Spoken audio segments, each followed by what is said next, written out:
మా గురువు పత్రి సార్ మాకు ధ్యానం నేర్పిన గురువు లక్ష్మీనరసాయి సార్.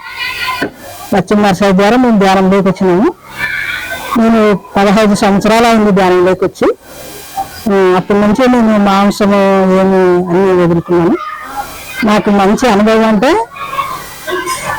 కర్తలు ధ్యానం పోయినాం సార్.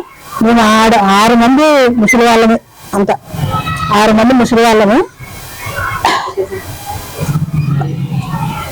రేచూరుకి పోయే రైలు ఎక్కినాం సార్. మేము రేచూరుకి పోయే రైలు ఎక్కింటే ఆడ చార్మినార్లోనా లేదమ్మా, మహబూబ్ నగర్లోనే మీరు అంత ముసలి కదా, అక్కడ ఎక్కువ ఆగుతాడు, మీరు అక్కడ పోయి ఈ రైలు ఆడ దిగి రేచూరు రైలు మీరు ఆడ వేరే రైలు ఎక్కండి అని చెప్పినారు సార్. మాకు మా చార్మినార్ రైలు ఎక్కి మహబూబ్ నగర్ రైతులకి కర్నూలు బండి వచ్చి ఆగింది సార్. మాకు అంటే ముసలి వాళ్ళు మేము అప్పుడు టికెట్ తీసుకుంటున్నాము. అక్కడి నుంచి రైలు వచ్చి ఆగింది మాకు.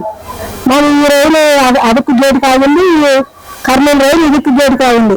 ముసలి సార్ మేము ఎక్కిన రైలు ఆ గేట్ నుంచి దిగొచ్చి ఈ గేటుకి పోయే రైలు 6 మంది మాకు వచ్చి పత్రి సార్ ఒక్కొక్కరు మేము రైల్లోకి అంటే ముసలి వాళ్ళమే సార్. ప్లాట్ఫారం మీద కాదు, అదుకు పాకి అందరూ ముసలి వాళ్ళం సార్. మేము ఒక్కొక్కరు సార్ మమ్మల్ని పైకి లాగినాడు సార్. సార్ రూపంలోనే లాగినాడు మేము అంటే ముసలి వాళ్ళమే సార్.